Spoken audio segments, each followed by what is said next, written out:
put it all together, I mean, was last year suddenly they didn't have what they wanted? What is it? I mean, Jordan Howard went away, or you know what I'm saying? Like, how did it go from, hey, we got a Coach of the Year guy, Trubisky's finally coming into his own, to, well, it's never been right for him?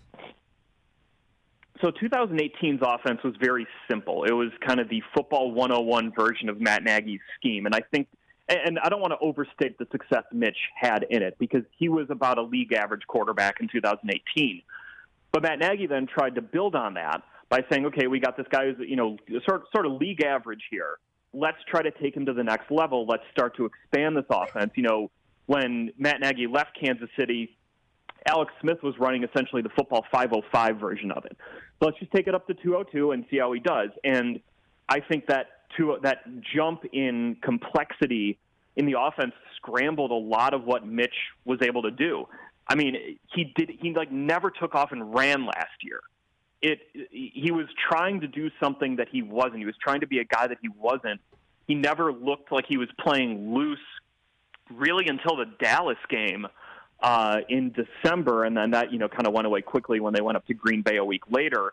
I think that, you know, Matt Nagy maybe didn't set Mitch up for as much success as he could have, but at the same point, you've got this guy who's drafted number 2 overall, who's got all this talent.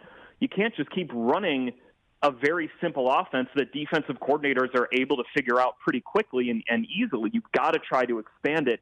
You've got to try to put more on his plate to grow his game. It's not just as easy as saying, hey, we ran this offense in 2018 that was pretty simplistic. Let's go ahead and run it again in 2019 because defensive coordinators know what's coming.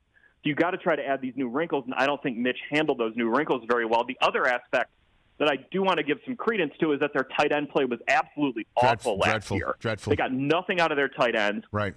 And in Matt Nagy's offense, that is such an important position.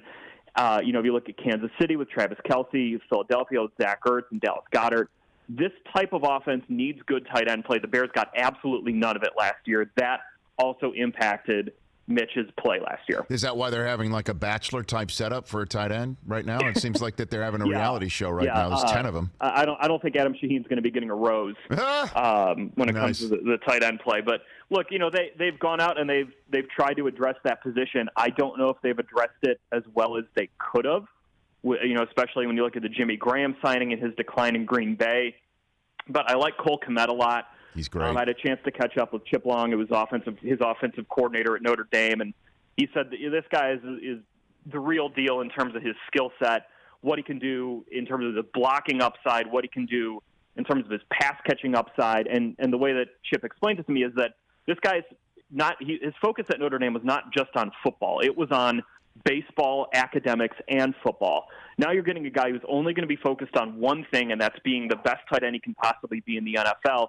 He's got a lot of upside. I think the Bears did a pretty good job getting him where they got him. He's a guy who I do think will impact this offense, because the other number that always sticks out to me with their tight end play isn't the number of receptions they had last year or whatever it may be. The Bears were bottom 5 in the league in running 12 personnel in 2019. The Eagles and Chiefs were in the top 5. That number for the Bears, they've got to be able to get 2 tight ends on the field, a whole lot more for Matt Nagy's offense to really start humming. And I think in Jimmy Graham and Cole Kmet, they at least will have the ability to do that. Hey, you watched all the way to the end. Thanks for that. Watch more right here.